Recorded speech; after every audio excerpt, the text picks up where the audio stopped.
لیکن اس کی عادتیں اور صفات تو بتا رہی ہیں کہ اس کے اندر دوستی کرنے کی چاہت کس کے ساتھ ہے؟ مشرکین کے ساتھ، یہود و نصارہ کے ساتھ۔ ارے یہ ترکی کا دشمن ہے، ایران کا دشمن ہے، عراق کا دشمن ہے، شام کا دشمن ہے، یمن کا دشمن ہے، قطر کا دشمن ہے۔ یہ سب ان ملکوں کے نام میں بتا رہا ہوں جہاں مسلمان رہ رہے ہیں پورے کے پورے۔ قطر پر تو انہوں نے ایسی پابندی لگا دی ہے کہ کوئی ایک کولگیٹ بھی ادھر کا ادھر نہیں ہو سکتا، پیسٹ بھی نہیں آ سکتا، پلین کوئی ادھر کا ادھر نہیں جا سکتا، جبکہ پڑوسی ملک ہیں۔ اور حتیٰ کہ میں آپ کو بتاؤں قطر کے اور سعودی عرب کے لوگوں کی آپس میں رشتہ داریاں بھی ہیں، یہاں کی لڑکیاں وہاں بیاہ کر گئی، وہاں کی لڑکیاں ادھر آئی ہیں، لیکن انہوں نے سب کو ختم کر دیا، توڑ دیا، ایسا بند باندھا ہے۔ کیوں؟ وجہ کیا ہے؟ قطر سے بائیکاٹ کیوں کیا تھا سعودی نے؟ جانتے ہیں آپ؟ صرف اس بنیاد پر کہ وہ اسلام کی زیادہ بات کر رہا تھا۔ ان کے یہاں اخوان المسلمین، مسلم بردرہوڈ ایک تنظیم ہے، سعودی کا الزام ہے کہ یہ کٹر وادی تنظیم کا سپورٹر ہے، اس لیے ہم اس کو بینڈ کرتے ہیں۔ کٹر وادی تنظیم کا سپورٹر ہے، دہشت گردی کو پھیلا رہا۔ کون سی دہشت گردی؟ جو امریکہ کی زبان میں دہشت گرد ہے وہی سعودی عرب کی زبان میں دہشت گرد ہے۔ انہوں نے اپنے رپورٹر کو، اپنے صحافیوں کا قتل کیا، لیکن آپ جانتے نہیں ہوں گے امریکی فوجی تقریباً 20,000 سے زیادہ سعودی میں بیٹھے ہیں، ان کو خنزیر کا گوشت بھی یہی مہیا کر کے دیتے ہیں۔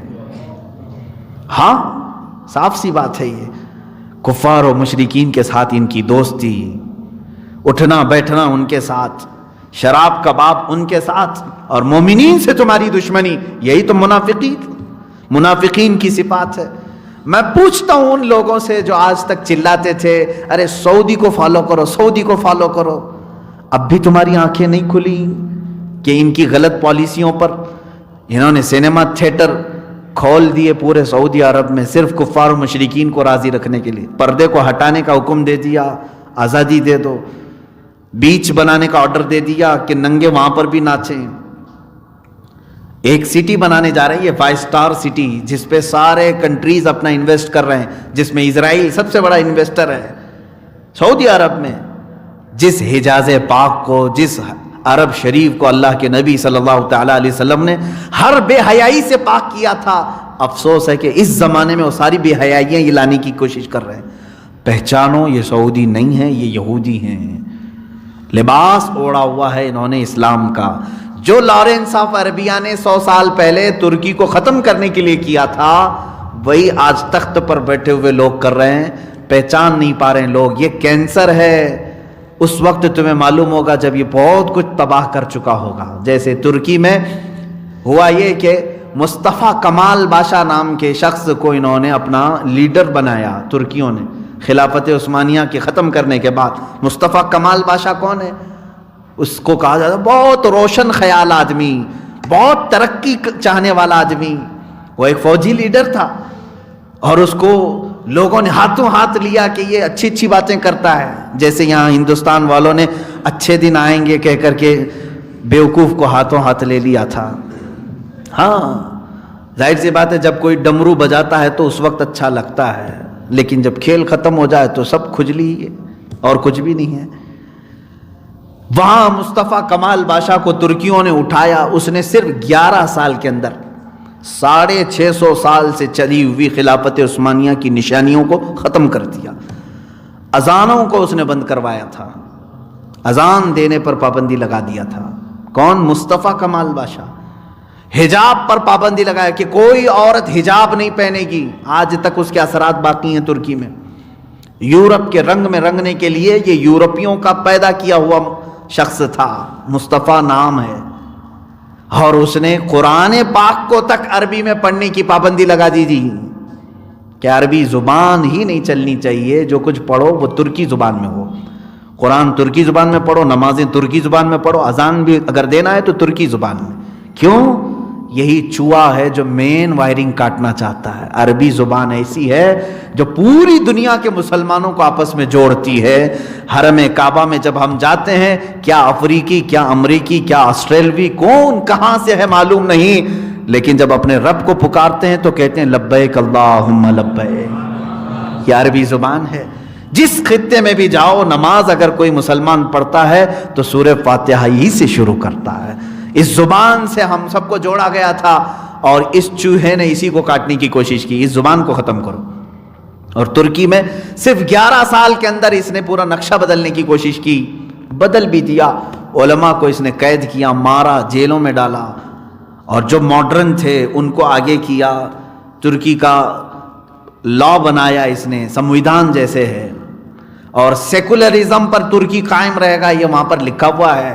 اور اگر کوئی بھی صدر غیر سیکولر آئے تو فوج کو اختیار ہے کہ اس کا تختہ پلٹے اور فوج قابض ہو جائے، یہ آئین میں اس نے لکھوایا۔ ایسی ایسی چیزیں کہ پوری ترکی کو یورپ کے ہاتھوں بیچ دیا کہ ترکی اپنی ہی زمین سے کوئی فائدہ نہیں اٹھا سکے گا۔ دریائے فاسفورس سے جتنے بھی جہاز گزریں گے وہ کوئی ٹیکس نہیں دے گا ترکی کو۔ پورا یورپ ترکی کی زمین آج بھی استعمال کرتا ہے، کوئی ٹیکس نہیں دیا جائے۔ یہ کون ایگریمنٹ بنایا؟ مصطفیٰ کمال بادشاہ، جس نے ابھی مسجد آیا صوفیہ جو معاملہ ابھی چند دنوں پہلے آپ نے سنا ہوگا، یہ 500 سال سے مسجد تھی اور اس کو اس نے بدل کر کے میوزیم بنا دیا تھا۔ یہی وہ شخص تھا مصطفیٰ کمال بادشاہ۔ ترقی کے نام پر، ماڈرنیٹی کے نام پر، جدت کے نام پر پورے اسلام کی جڑیں کھوکھلی کر دیا تھا۔ لیکن جب یہ مرا تب علماء کو پتا چلا کہ یہ یہودی تھا، اسلام کا لباس اوڑھ کر کے مسلمانوں میں آیا تھا۔ ایک فرقہ ہے یہودیوں کا، دو نما فرقہ، جو لوگ اپنے بچوں کا نام ہی مصطفیٰ، مرتضیٰ، محمد، احمد رکھتے ہیں، پڑھاتے بھی ہیں مسلمانوں، لیکن ان سے وعدہ لیتے ہیں، عہد لیتے ہیں کہ تم اسلام کی بیخ کنی کرو گے، جڑیں کاٹو گے، مسلمانوں میں جماعتیں بناؤ گے، ان میں فرقے پیدا کرو گے۔ یہ عہد لے کر کے نکلتے ہیں۔ انہی میں سے ایک شخص تھا مصطفیٰ کمال۔ میرے عزیزو، ان منافقین کی اگر فہرست گناؤ تو بہت لمبی چلی جائے گی، لیکن افسوس اسی بات کا ہے کہ ہم پہچان نہیں پاتے اور یہ بہت نقصان کر جاتے ہیں۔ ہونا کیا چاہیے، ان کا علاج کیا ہے؟ وہی میں نے شروع میں جو بتایا، بلی پالو۔ تم اہل سنت و جماعت کے علماء کی صحبت اختیار کرو، دینی کتب کا مطالعہ اپنے لیے لازم پکڑ لو، بعد میں کوئی بھی آ کر کے تمہیں بہکائے گا نہیں انشاءاللہ العزیز۔ اور علماء کو بھی چاہیے کہ وہ اپنی عزت و وقار کو سنبھال کر کے رکھیں۔ آج ہماری قوم علماء سے دور ہے تو ان کے اخلاق سے بیزار ہو کر کے دور ہو گئی ہے، وہ اپنی وقار کو سنبھال کر کے نہیں رکھ رہے، جس کی وجہ سے قوم ان کے قریب آنے سے کترا رہی ہے۔ ارے ان کے پاس کیا جائیں۔ آج ان کی بھی اپنی اصلاح کی ضرورت ہے۔ میں علماء کو بھی کہتا ہوں کہ اپنا وقار سنبھالو، اپنی عزت سنبھالو۔ آج بھی قوم پیاسی ہے، تمہارے صحبت میں گزارنا چاہتی ہے وقت۔ بہت دور دور سے لوگ یہ سوال کرتے ہیں کہ ہماری زندگی میں مہینے میں 2 دن ہمیں ملتے ہیں، میں چاہتا ہوں کہ کسی باعمل عالم کی صحبت میں گزاریں، کہاں جائیں؟ عزیزان گرامی، ان علماء کو چاہیے کہ وہ عمل کے میدان میں آئیں، اپنا تقوی اور اپنی پرہیزگاری کو سنبھالیں۔ بہرحال یہ منافقت کا ٹاپک بہت طویل ہے۔ 2 چیزیں میں نے ذکر کیا۔ ایک عادت ان کی یہ ہے کہ یہ کافروں کو دوست بناتے، مومنین کو چھوڑ کر کے۔ یہ صفت اگر کسی میں ملتی ہے تو اس سے دور ہو جاؤ، بیزار ہو جاؤ۔ ایک دن ایسا آئے گا کہ یہ تم کو بھی کافروں کی صحبت میں لے جائے گا۔ اگر کسی کو دیکھ رہے ہو کہ یہ بار بار مسلمانوں کی برائی کرتا ہے اور صرف کافروں کی تعریف کرتا ہے تو سمجھ جاؤ کہ یہ منافق ہے، اس کا دل منافق ہو گیا ہے۔ ایسے سے اپنے آپ کو دور کر لو۔ مسلمان جتنا بھی گرا ہوا ہو اخلاقی اعتبار سے، لیکن اس کی بخشش کی امید ہے، اللہ رب العزت بخش دے گا۔ لیکن جو خدا کو ہی اپنا دشمن سمجھا ہوا کافر ہے، اس کو تم کیسے اچھا کہہ سکتے ہو؟ جو تمہارے پیدا کرنے والے کا ہی نہیں ہو سکا، وہ تمہارا کہاں سے ہو سکے گا؟ اس بات کو ہمیشہ اپنے باندھ کر کے رکھ لو، یہ ہماری نصیحتوں میں سے ایک چیز تو یہ ہے کہ منافقین قیصر و کسریٰ، یہ 2 سپر پاور کا نام میں بتا رہا ہوں، روم کا بادشاہ، ایران کا بادشاہ۔ روم کے بادشاہ کو قیصر کہتے تھے، ایران کے بادشاہ کو کسریٰ کہتے تھے۔ جب حضرت عمر فاروق رضی اللہ تعالیٰ عنہ کے زمانے میں یہ دونوں بھی کنٹریز فتح ہو گئیں، یہ دونوں سپر پاور ٹوٹ کر بکھر گئے، روم بھی اور ادھر کا ایران بھی، دونوں بھی سلطنت اسلامیہ میں داخل ہو گئے، خلافت اسلامیہ میں آ گئے۔ اب مسئلہ یہ تھا کہ حضرت عمر فاروق رضی اللہ تعالیٰ عنہ کے پاس صحابہ وہاں کا مال غنیمت لے کر کے آئے۔ مال غنیمت کس کو کہتے ہیں؟ جب دشمن ساری چیزیں چھوڑ کر چلا جائے تو جو بچا ہوا مال ہے وہ فتح پانے والی جماعت کا ہوتا ہے. تو صحابہ وہاں سے مال غنیمت لے کر کے آئے. اس مال غنیمت میں ایک بہت ہی قیمتی قالین بھی آیا. وہ کسریٰ کے ہاں دربار میں بچھایا جاتا تھا. اس قالین کی اہمیت اتنی تھی کہ اگر دنیا کے کسی شخص کو بادشاہ اس قالین پر بٹھا دے تو زندگی پر فخر کرتا تھا کہ کسریٰ کے محل کے اس فلاں قالین پر بیٹھا ہوا میں آدمی ہوں. وہ فخر کر کے لوگوں کو بتاتا تھا کہ وہ بہت ہی قیمتی قالین تھا. اور ایسے ویسے کسی ہر آدمی کو بٹھاتا بھی نہیں تھا. جب کسی کو بہت نوازنا ہوتا تھا بادشاہ کو, اس قالین پر وہ بٹھاتا تھا. کسریٰ کے دربار کا قالین. اب جب کسریٰ کی ساری سلطنت ٹوٹ کر بکھر گئی تو وہ قالین بھی مال غنیمت میں آیا. صحابہ اس کو مدینہ لے کر کے آئے. رسول کریم صلی اللہ تعالیٰ علیہ وسلم کا یہ مدینہ طیبہ جہاں سیدنا عمر فاروق رضی اللہ تعالیٰ عنہ کی خلافت کا زمانہ ہے. صحابہ نے کہا یا امیر المؤمنین, مال غنیمت میں ایک بہت قیمتی چیز آج ہمارے ہاتھ آئی ہے. کہا کیا چیز ہے؟ کہا وہ قالین جس پر بیٹھنے کے لیے ہر کوئی تمنا کرتا تھا, کسریٰ بادشاہ کے دربار میں بچھا ہوا قالین, اور اس پر بیٹھ کر کے جانے والا زندگی بھر فخر کرتا تھا. آج وہ ہم لے کر کے آئیں, اس کو کہاں رکھا جائے؟ کیا آپ کی کرسی اس پر بچھائی جائے یا منبر پر رکھا جائے؟ کہاں رکھا جائے؟ سنو میرے عزیزو, امیر المومنین نے فرمایا اے میرے صحابہ لاؤ اس قالین کو. دیکھا نہایت ہی نفیس عمدہ قیمتی قالین. حضرت عمر فاروق رضی اللہ تعالیٰ عنہ نے فرمایا مسجد نبوی کے دروازے کے باہر بچھاؤ, ہر نمازی اپنا پیر پوچھ کر اندر آئے گا. جو رسول اللہ کی مسجد میں آئے گا وہ اپنا پیر پوچھ کر کے آئے گا. یہ ہے مومن کامل جو بتاتا ہے عزت ہے تو رسول اللہ کے قدموں میں ہے. ہم قالین پر بیٹھ کر کے زندگی پر فخر کریں گے؟ فرمایا اس قالین کی حیثیت رسول اللہ کے غلاموں کے تلوے ہیں, ان تلووں کے نیچے وہ قالین ہوگا. آج یہ چند سکوں کے لیے, تھوڑی سی اپنی عزت کے لیے مشرکین کے پاس بیٹھ کر کے سوچتے ہیں کہ ایک سیلفی لے لیں گے ان کے ساتھ بیٹھ کر کے, میری عزت میں اضافہ ہو جائے گا. تمہاری سیلفیاں جو ہے یہ ساری چیزیں دوزخ میں لے جائیں گی. کسی کے ساتھ بیٹھ کر کے تم یہ سوچتے ہو کہ میری عزت میں اضافہ ہو جائے گا, دکھاؤں گا میں سب کو فلاں لیڈر کے ساتھ بیٹھے ہو, یہ دیکھو سیلفی ہے. میرے عزیز تو فخر کرنا تو اس بات پر چاہیے تھا کہ میں گنبد خضرا کی چھاؤں میں آیا ہوں, میں میرے آقا صلی اللہ تعالیٰ علیہ وسلم کے دربار میں آیا. اگر اپنی نسبت پر فخر کرو تو یہ تمہارا حق ہے. اس لیے کہ حضرت عمر فاروق نے بھی بتایا, جب ان کو امیر المومنین کہا گیا تو وہ رو پڑے. کہا کہ اے لوگو, آج جو تم نے مجھے بلایا امیر المومنین, یاد رکھنا میری اپنی حیثیت تو یہ ہے کہ میں خطاب کا وہی بیٹا ہوں جس سے بچپن میں 2 بکریاں نہیں سنبھالی جاتی تھی. آج میں 6 ملکوں کا تنہا نگہبان ہوں, صرف اس لیے کہ میں دامن رسول سے وابستہ ہوں. ہماری جو عزت ہے وہ رسول اللہ کی وجہ سے ہے. اسی لیے قرآن نے کہا ہے فَإِنَّ الْعِزَّةَ لِلَّهِ جَمِيعًا, عزت جو کچھ بھی ہے وہ سب اللہ کے پاس ہے, اور اس نے اپنے محبوب کو عطا کی, اور محبوب کے صدقے میں جو ان سے قریب ہوا انہیں عزت ملی ہے. ہم نے دیکھا ہے بڑے بڑے وہ صوفیاء جو سوکھی روٹی کھاتے تھے لیکن حکومتیں ان کے پاس اپنی کرسیاں لے کر کے آتی تھی. مرد قلندر حضور سیدی آقائی سید العلماء ماہروی رحمۃ اللہ تعالی علیہ, اسی ہندوستان کی مہارانا متحرہ کے بہت پرانے نہیں, سن 1975 میں آپ کا وصال ہوا ہے. یہ وہ زمانہ تھا ایمرجنسی اور ڈکٹیٹرشپ, آج جو ہے اس سے بھی زیادہ ڈینجر اندرا گاندھی کا زمانہ تھا, لیکن سید العلماء رحمۃ اللہ تعالی علیہ کا اثر مومنین پر اتنا زیادہ تھا, وہ فقیرانہ زندگی گزار.